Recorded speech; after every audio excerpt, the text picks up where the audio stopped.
Hey, it's Hot Rod. Out here walking around the woods.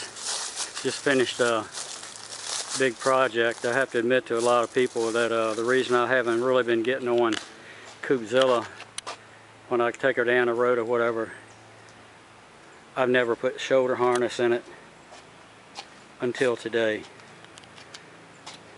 6-point. They're pretty awesome. 2 points in the crotch and the rest. So now when I take it out, ain't gonna be no holding back.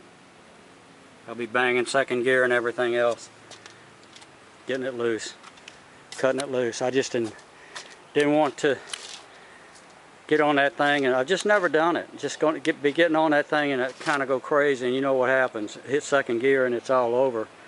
I didn't want my ass flying out of it and ending up in a pine tree somewhere. So took me all day. Well, it started about 12 o'clock.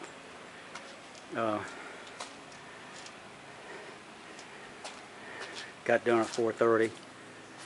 They fit perfect. If I want to change the color later, they're easy to take out to drill the holes and all.